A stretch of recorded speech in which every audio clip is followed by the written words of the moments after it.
I'm Oliver Trevina here on stage at the Troubadour. I'm not performing, I'm here with Greyson Chance, who is performing. That's how real this is right now. They're about to do Soundcheck. We're right in the mix of it.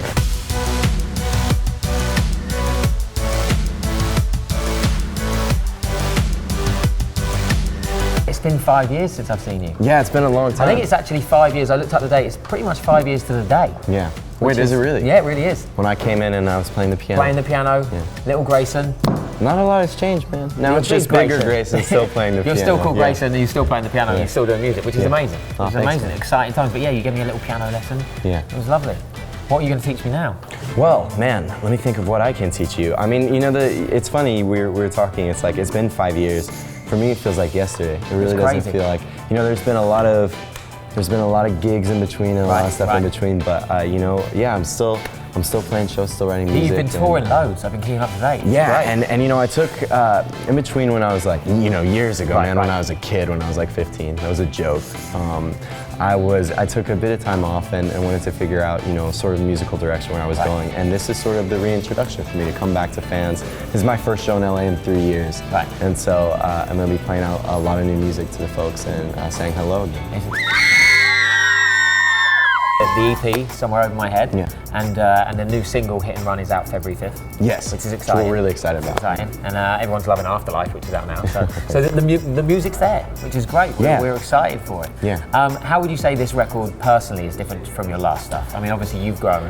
Yeah, well, I think anyone, you know, it's funny. I was just actually walking up and, you know, I saw a fan and she came up and she said, hey, you know, I come from San Diego. And I think, you know, what's funny for me is that I've grown up, but also these kids who have supported me have grown up too. Right. So what's different in the music is that it's just older, you know. I'm coming from a different perspective. I'm writing all the music now and you know, really trying to paint a picture for my fans and try to paint a story. And so I would say, you know, it's older. It's 18-year-old Greyson, and it's transparent enough where people can get to know me through the music. Right. That's how music's great, because you're growing and also the music is telling the story at the same time.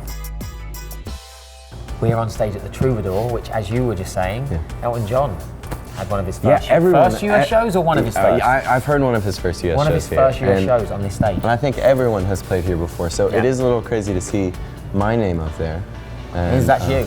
That's you. Big letters. I know, big letters too, yeah. Big letters, there's no hiding tonight. There's no hiding. It's going to be packed, it's going to be amazing. If you could share this stage tonight with anyone, dead or alive, anyone. Not that we can bring back the dead, we can do a lot in Hollywood, but we can't do that. But you can right now. You could share the stage with anyone. Well, I'd say you're British, right? I thought you were going to say me. I was going to say pick and choose bigger than that. I'd bring back Amy. Okay, what a great one that would be. Yeah, I think we need her back. Yeah, you and Amy Winehouse on this stage. That'd be a show to see. Also, Nas would be really cool if we could get Nas Amy Winehouse and Nas. I love that. I'd play the keys and let them do it. I like that. I like that. We could call it NAG. Yeah, there it is. Nas, Amy, Greyson. Perfect. NAG. Trademark it, done. If only, but that's amazing. Have your inspirations changed along the way? I know I asked you last time, but obviously as you get older, there's new music coming out. Do you get a lot of inspirations from the current artists? Yeah, you know, what I like to do and what I like to tell, you know, my followers and people who support my music is I think everyone should get on iTunes on Friday or on Spotify or whatever, and I think they should look through the new artist page. I'm continuously inspired by new musicians, by musicians that might only have 200 followers on Twitter. Like, to me, right now, music's in such a great place because anyone can be going out and putting their product up. You gotta stay aware. That being said, yeah, I mean, it changes for me a lot. Right now I'm listening to, you know, I love like some old indie bands like the Maccabees are super great. I'd say Sanebo C, I don't know if you know her. She has a song called Younger. I'm loving this right now. I'm getting tips. This is great. And let me think of some of the people. Youth Lagoon's really cool. Okay, I'm going to check those out. So check out those bands. The world of music, I mean, it had changed when you came out before, but it's just got, the online world has just got bigger and bigger and bigger, even in the last 5 years, which is amazing for new artists. Any advice that you would give to new artists that are coming out? Because you've done so much on your own as well. Yeah, you know, I'd say just stay true. Hey, new artists. Hey, new artists. Stay true to your craft and to keep throwing punches. I think it's really important. Not literally.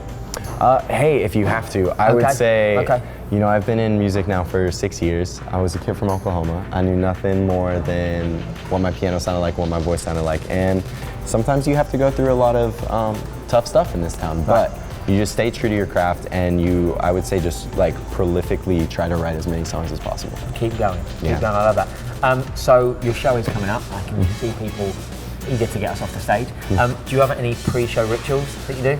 You still get nerves and stuff like that? I do the vocal warm-ups, so you got to do the, you know, lip flapping and all that stuff. Yeah, there it is. No, not really like too crazy much. I mentioned my mom on FaceTime. She'll definitely be getting a FaceTime call beforehand. I'm a mama's boy. And It's a great thing. no, you just gotta remember that you know, I have an audience and I have people who I'm very thankful that will be here tonight, so I'm gonna put on a good show. Okay, give us an exclusive. What track are you going to open with? I will open with Bleeding For You, which is a track from my EP, Somewhere Over My Head, and I like to think of it as my most, like, I feel like a badass when I play it. Okay. So Open with a badass. yeah, because again, the little skinny kid from Oklahoma, gotta. Mate, get something. you're growing very quickly. I'm feeling older. Little Greyson is now big Greyson. February 5th, Hit and Run. Check out the EP, Somewhere Over My Head. Greyson Chance. Thanks, man. Amazing. Good to see you, Let's bud. go to London together. Let's man. do it. Let's do it. We're off. Actually, we're going now. Play the show. All right.